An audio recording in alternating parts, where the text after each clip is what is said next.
open on a single, isolated figure in the blinding Judean Sunday. It's 1962.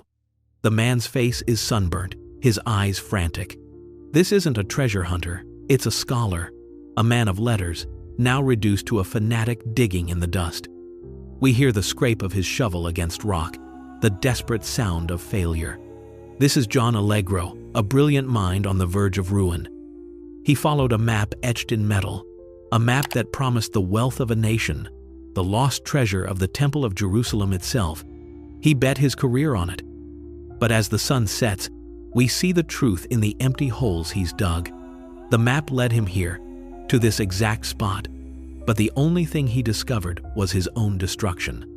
The treasure wasn't just buried, it was a ghost. And it had claimed another victim. And now, please stop the video and subscribe to our channel. To be able to keep making videos like this, we need to reach 1,000 subscribers as soon as possible. Thank you. That desperate scene in the desert, the ruin of a brilliant mind, didn't begin in the Sunday. It began years earlier, in the cool, silent darkness of a cave. To understand how a man can be broken by a map, you have to go back to the beginning, to a discovery that should have been a moment of pure academic joy. Picture the scene. 1947, the Judean wilderness. A Bedouin shepherd stumbles upon a cave, and inside, ancient clay jars that have been sealed for 2 millennia. What they contain is the stuff of legend, the Dead Sea Scrolls. Priceless, fragile manuscripts of scripture, the brittle lace of ancient parchment containing the very foundations of Western religion. It was the greatest archaeological find of the 20th century. A library from a lost world. For 5 years, the discoveries continued, each cave revealing more sacred texts, more psalms, more prophecies. But then, in 1952, in the cave now designated Cave 3, the story takes a sharp, dark turn. Amidst the familiar fragments of religious history, archaeologists found something else. Something that didn't belong. It wasn't parchment. It wasn't papyrus. Lying on a ledge were 2 tightly wound rolls of something else entirely. They were heavy, solid, and covered in a thick, dark green patina of corrosion. It was metal, pure copper. This wasn't a scroll in the traditional sense. It was an object, industrial and imposing. Forensic analysis would later confirm it was a single sheet of nearly pure 99% copper, measuring an unbelievable 8 feet long and a foot high. Nothing like it had ever been found. It was an anomaly, an impossible artifact from a time of stone and parchment. It was a secret, locked away not in a forgotten language, but inside a prison of its own oxidized metal, and no one had any idea how to open it. That impossible object sat in the Palestine Archaeological Museum in Jerusalem for 3 years, radiating a silent challenge to the world's leading minds. It was a box with no visible lock, a message with no visible script. For the international team of scholars, the scroll became a source of intense fascination and profound frustration. They knew something was inscribed on the inside. Faint indentations from the chiseling were visible on the outer layer, tantalizing traces of a hidden language, but the copper itself had become its own prison. 2,000 years of slow oxidation had transformed the once malleable metal into something as fragile as burnt paper. Any attempt to unroll it in the conventional way would cause it to crumble into a heap of green dust, destroying the very secret it held. This wasn't a debate about methodology. It became a conflict of philosophy, a clash of belief. The established, cautious wing of the academic community saw a priceless, unique artifact that had to be preserved at all costs. To them, the risk of destruction was too great, and they argued for patience, believing that future technology might one day provide a safe way to unlock its mysteries. But a growing, more vocal minority saw something else entirely. They didn't just see an artifact, they saw a map. They believed the scroll wasn't just another historical document but a guide, an inventory of something so valuable it had to be recorded on permanent metal. To them, waiting was an abdication of duty. The question echoed in the halls of the museum, and in letters exchanged between scholars across the globe. What kind of secret could possibly be worth the total and utter destruction of the one-of-a-kind object that contained it? Into this academic stalemate walked a man who had no patience for waiting. His name was John Allegro, a British scholar and one of the original members of the Dead Sea Scrolls translation team. Allegro was brilliant, fiercely ambitious, and utterly convinced that his colleagues were paralyzed by pointless reverence. He saw the scroll not as a sacred relic to be preserved in silence, but as an urgent message that demanded to be read by any means necessary. His personal diaries and private letters from this period, which we've reviewed, reveal an almost fanatical obsession. He didn't just believe the scroll contained a list of treasure, he was convinced he knew what treasure it was. He theorized it was the legendary wealth of the Second Temple in Jerusalem. A detailed inventory of the gold, silver, and holy objects spirited away and hidden in the wilderness. Just moments before the Roman legions burned the city to the ground in 70 AD. To Allegro, the committee wasn't just protecting an artifact, they were sitting on the key to the single greatest lost treasure in human history. And so, he made a proposal that was so radical, so shocking, it was seen by many as pure academic heresy. He argued they should abandon all hope of unrolling the scroll. Instead, he wanted to ship it to England, to the College of Technology in Manchester, and hand it over not to an archaeologist, but to an engineer. His plan was to coat the scroll in resin to prevent it from crumbling, and then use a high-precision industrial saw to slice it vertically into thin segments, cutting through the layers of text like a butcher slicing a loaf of bread. It was a brutal, destructive solution. But it was a solution. It was an act that would either reveal one of history's greatest secrets or go down as an unforgivable act of cultural vandalism. Allegro got his wish. The scroll was flown from the ancient dust of Jerusalem to the industrial hum of Manchester, England. It was delivered not to a museum or a library, but to the cold, sterile environment of Professor H. Wright Baker's engineering laboratory. There was no reverence here, only a problem to be solved. The two copper rolls were coated in a clear, hard resin, their ancient form encased in a modern tomb, and mounted onto the bed of a custom-built machine. The tool for this procedure wasn't a delicate brush or a patient pick. It was a saw. Its blade was a terrifyingly thin 0.006 inches across, designed for precision cutting. The high-pitched whine of the motor filled the room as the blade made its first incision into the object. This wasn't archaeology. It was surgery without anesthesia.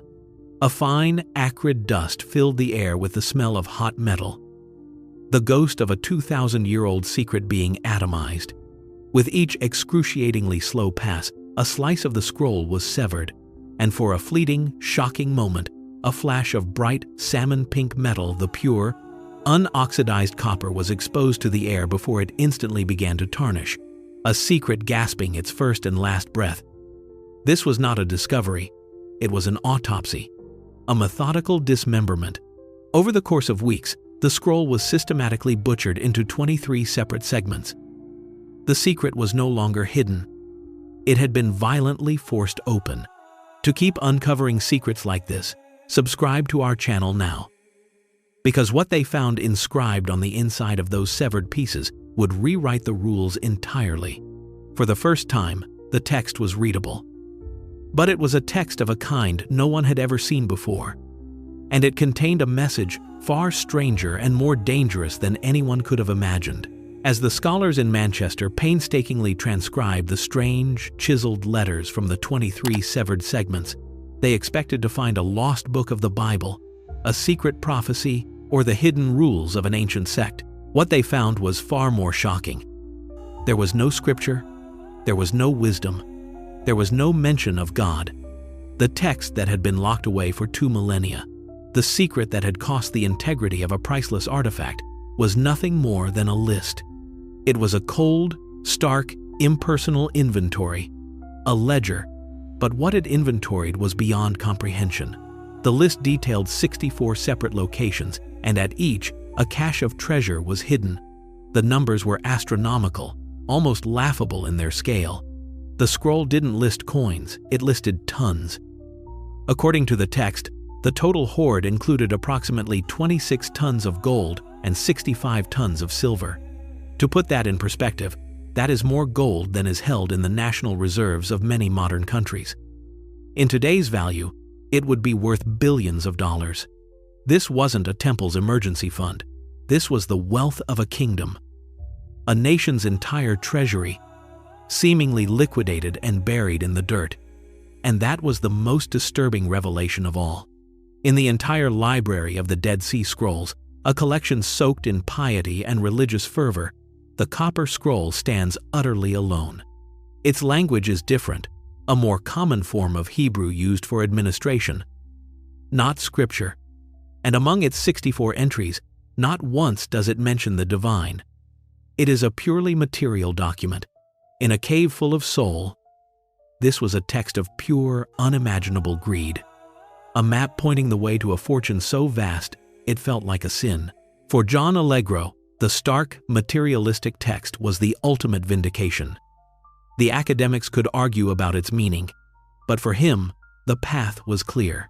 The map was real. The treasure had to be real. In 1962, fueled by this conviction, he launched a full-scale expedition back into the Judean wilderness to claim the hoard. He had the inventory, he had the locations, and he was determined to be the one to unearth the temple's lost wealth. But the map that had been so brutally forced open soon revealed a new, more subtle form of torture.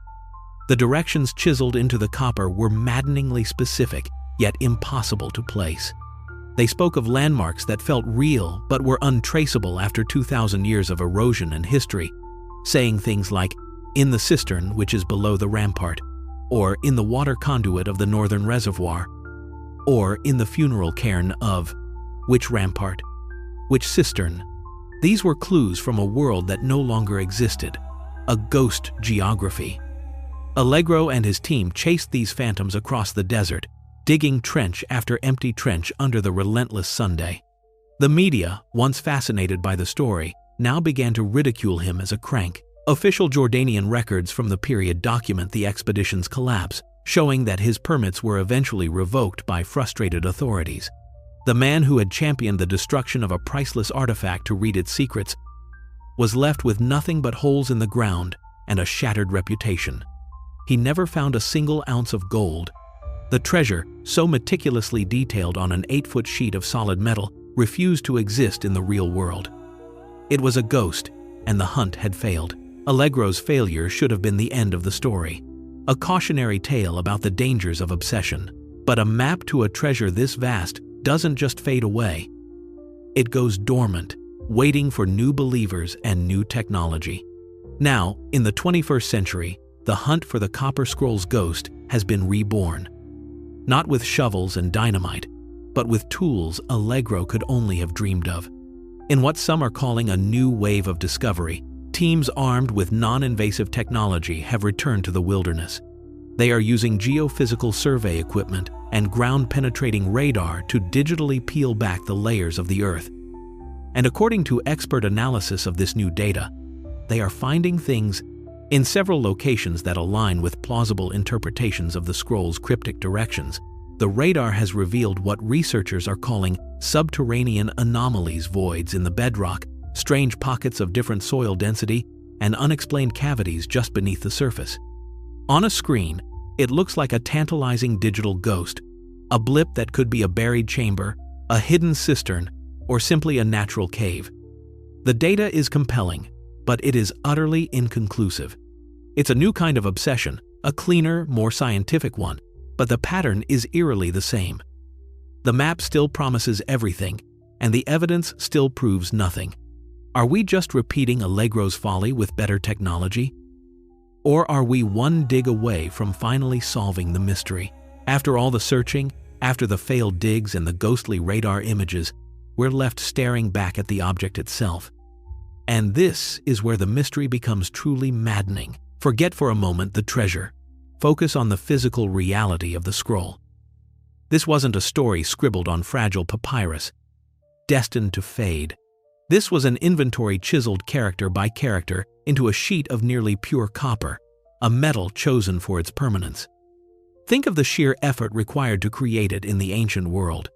The mining of the ore, the smelting process to achieve such purity, the immense work of hammering and rolling it into an 8-foot-long sheet, and then the painstaking, laborious task of engraving the entire text. This was a monumental undertaking, an object built to survive for eternity. And that brings us to the impossible central question of this entire story.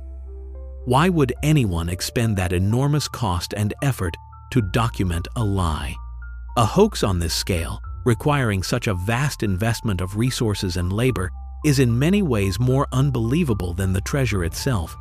The physical reality of the map is the single greatest argument for the physical reality of the treasure. It is a perfect, infuriating paradox. The most solid, irrefutable piece of evidence in this entire mystery is the scroll. But the one thing it points to cannot be found. The proof of the treasure is the map, and the map leads absolutely nowhere. After all the searching, after the failed digs and the ghostly radar images, we're left staring back at the object itself. And this is where the mystery becomes truly maddening. Forget for a moment the treasure. Forget the map. Focus on the physical reality of the scroll. This wasn't a story scribbled on fragile papyrus, destined to fade.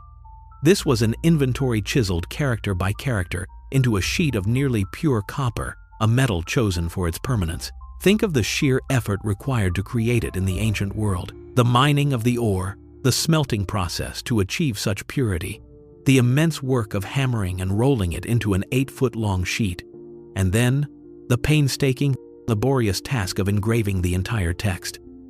This was a monumental undertaking, an object built to survive for eternity. And that brings us to the impossible central question of this entire story. Why would anyone expend that enormous cost and effort to document a lie? A hoax on this scale, requiring such a vast investment of resources and labor, is in many ways more unbelievable than the treasure itself. The physical reality of the map is the single greatest argument for the physical reality of the treasure. It is a perfect, infuriating paradox. The most solid, irrefutable piece of evidence in this entire mystery is the scroll. But the one thing it points to cannot be found. The proof of the treasure is the map, and the map leads absolutely nowhere.